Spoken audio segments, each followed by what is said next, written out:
How's it going, guys? And welcome back to yet another episode of Couch Coach Sports. I'm your boy Bjorn, and as always, joining us is Dean. Dean, how's it going, brother? Always good, man. Always good to have a chat, a little sports chat, bro. Let's get stuck in. Long time. So it's obviously good to just get straight into the URC. It's been 2 rounds now. A bit of ups and downs for the South African teams, mainly downs at the moment. 3 losses on the road for South African sides this weekend. While the Storm is at least playing at home, seemed like they picked up quite a nice victory. What are your thoughts on the weekend's URC rugby? Yeah, bro. Like we said, bro. We said last time, Sharks and Bulls disappointing again. You know what I mean, bro. Storm was always pulling it through. Luckily, Lions, it's come to a point where I don't expect the most from them. We kind of like still building. But Bulls and Sharks, bro, disappointing. The Lions, that's the problem though when it comes to the Lions. It always seems like whenever we talk about the Lions, it's always just like they're building. I was actually expecting more from them this weekend. I thought, because I did watch the game, and when you see the way we played actually very good rugby. We got into the red zone quite a lot. The problem was, as soon as we made our way into the red zone, we kept on giving away simple penalties, making simple errors, just like on the edge when it's the most important time. It costed us most, and I think it's probably just inexperienced. I'm not sure what else it could be. Bro. I agree with that, bro. Like I say, it's like they've been in a bit of a building phase for a while, bro. So we kind of expect them to start coming through it and start playing well.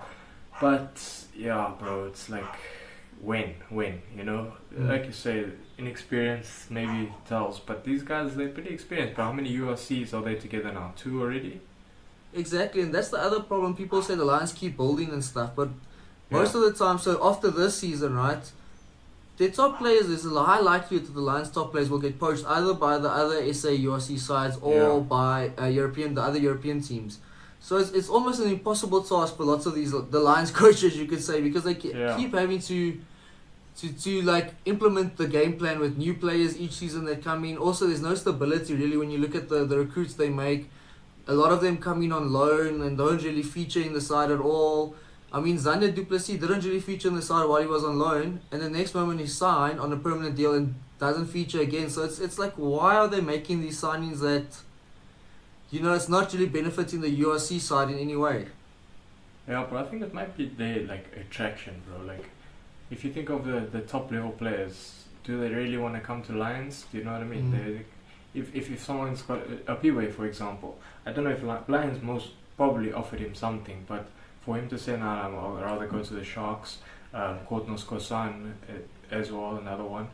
A few players, bro, that I'm sure they got the opportunity to come to Joburg, but they'd rather choose a different team because of where the Lions are at the moment, So it's going to take something, they've done it before, remember with Johan Ackerman, but might be like a change of coaching staff. I don't know, bro. I always hope for the best for our team, but at the moment, bro, we're gonna struggle as always, bro. I had high hopes for this for the Lions at the beginning of the season, but it just looks like it's gonna be one long road ahead again this season. But another disappointing one: Leinster v Sharks. Leinster picking up a big 21-point victory over the Sharks away from home. Let's just keep that in mind. But like you said, the Sharks, another disappointing team in the URC. I think they've been quite disappointing since the start of the competition. Making big signings again, but also signings that don't really make sense. Like signing a 35-year-old Francois Hougaard. I think they re-signed Koenie Oosthuizen, and also another player that's like in the twilight of his career. So it's just, I don't know, it just sometimes seems like these guys are making these high-name signings just for the sake of it. Yeah, for sure, bro. I think it's a lot to do with the image of the club, media-related nonsense and everything. And they got a big budget, bro. Let's get serious. To bring Francois Hougaard in, you have to pay a lot of money. They got quite a few players probably on big salaries, and they're underperforming, bro. They've underperformed at URC for a while now, and it is what it is. But they have to start doing something as well, bro. Come on.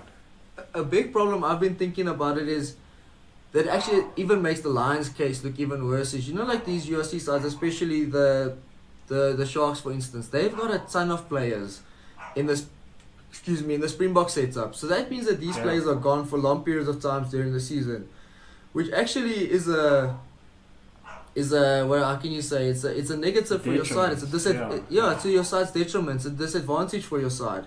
Yeah, Why? for sure. Sometimes you think, why would they actually be trying to sign these high profile players when actually you should be looking at maybe signing these fringe up and coming youngsters who actually have like the energy for the game. Even if you look at the Stormers side last season that won the URC, 2 seasons ago, how many players before now, I know there's a few now in the Bokke team, but how many of those players were actually in the Springbok side at that moment in time?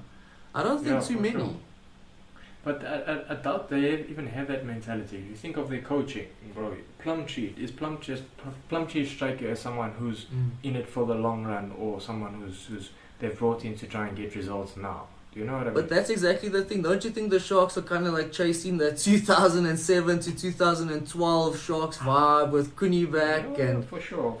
It's Plumtree and with a big budget, you have to kind of try and find a balance. And if you think of the players, bro, they've got an established team. You know what I mean? It's not like they really have to establish guys at a good age range. So I don't think they have to like be building, think of building, but based on results, they should be focused on building.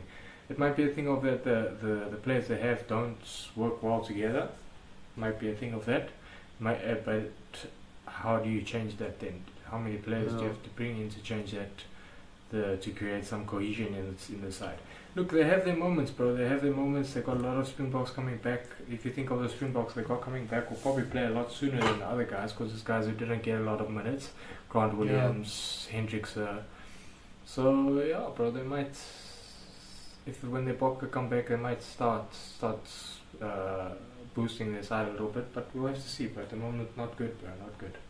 Yeah, I think, like I say, for me, since the start of the competition, like since we joined back in like 2 years or 3 years ago now, the Sharks for me have been by far the most disappointing South African team, just because of all the hype, the players that they've signed. They actually signed quite a few Lions players, if you remember. I know Carl Lusardi's gone now, but Carl Lusardi, they've got Vincent Chituka, formerly Ruan Janssen van Rensburg. So and like you said, they've got an established side, they've got really quality players in their team. It never seems to click there, whether it's the coaches or then, because they always have a new coach almost seems like every season. I don't know what's going on with the Sharks. But then we've also got the Bulls, who have been finalists before and have also, they were semi-finalists last year, I believe. I think they were semi-finalists or at least quarter-finalists last year, and they're also losing to Ulster away from home. So the South African teams just can't seem to crack it away from home at the moment. Yeah, for sure. I think Bulls, obviously, box syndrome. Too many players away, main players, bro. But like you said, bro. They made a final. They're always good, bro. They're always good. They just need to put their package together and perform on a consistent basis. You know, I don't see much of a difference between the Bulls and Stormers on paper. Bulls are just as good, bro. They always got these youngsters coming through. They got a nice mix between young and experienced. And then obviously massive budget. The junior teams are always stacked, bro. So they should do well. I think they just need to click on and they'll do well, bro. I back the Bulls quite a bit, bro. Now last game maybe a bit of a speed bump, but I reckon they'll pull it back together, bro. Yeah, I also back the Bulls. Like I said, my only concern is playing away from home. There seems to be this Africans teams just at the moment aren't being able to crack it. But I back the Bulls actually as well. I think Kirtley coming back and Kanan Moody, they're going to add a lot to that Bulls backline. Yeah. Rumours about Malcolm Marks possibly joining, but I know Aka van der Merwe just joined, so he's going to add another element to the side as well. Jocko van der Walt has joined. Willie LaRue also, I forgot about him. Also another Springbok coming into the mould. So the Bulls are actually Marco van Staden. So if you consider that the position that they find themselves in now, like you say, with all the youngsters that they have, like Ulrich Lowe and even younger than him coming up through the ranks, then you add that with the Springboks coming back, the Bulls I think are going to be in a strong position to actually get the title this season. I think personally even stronger than the Stormers. But talking about the Stormers, what a win for the side from the Cape. I think it was 52-7 against the Scarlets. big statement victory by the Stormers. Obviously, not happy after losing their title last season in the final, so I think they're looking to reclaim it this campaign.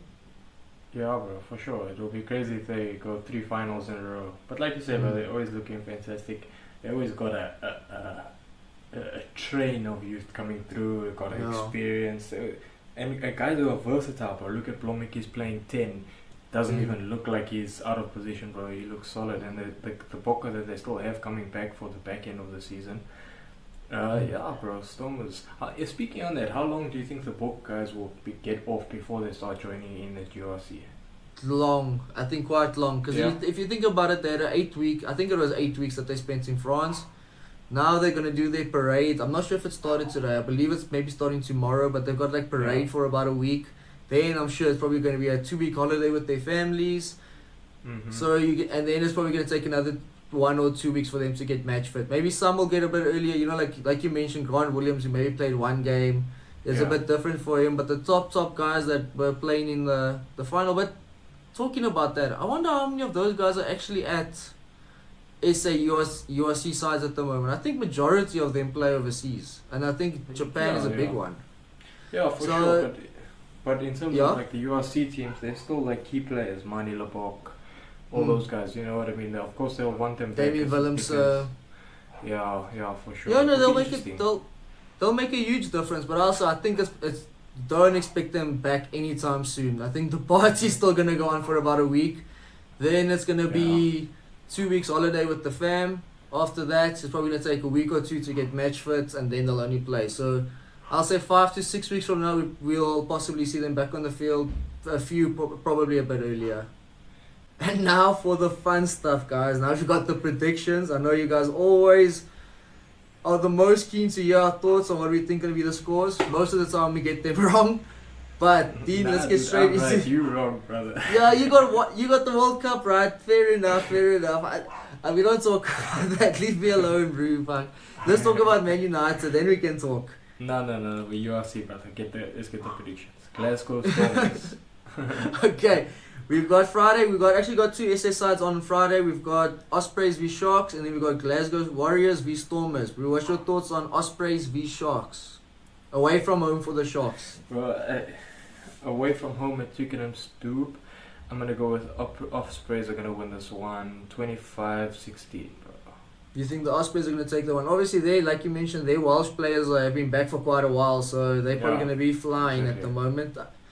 Ospreys v Sharks, I think it's going to be tighter than that. I want to say Sharks, but then something just in my head tells me they're not going to do it. I think it's... Did you give an actual score, or did you just say give a points margin? Yeah, okay, let's say, so I said Ospreys by 9. Okay, you got Ospreys by 9. See, mine's not going to be much different than I've got Ospreys by 6. I think it's going to be a bit tighter. Could see the Sharks pulling that one off, but back in the Welsh team. Then we've got, in Scotland, Glasgow Warriors v Stormers. Stormers first game away from home, travelling to the cold frontier of Scotland. I still back them though, bro. I don't think they'll smash them like they did Scarlets, but I'll give them... Remember, the Scottish players have been back for long now, though, eh? Yeah, but Stormers, though, they're looking too good. I'll give them this win by 11.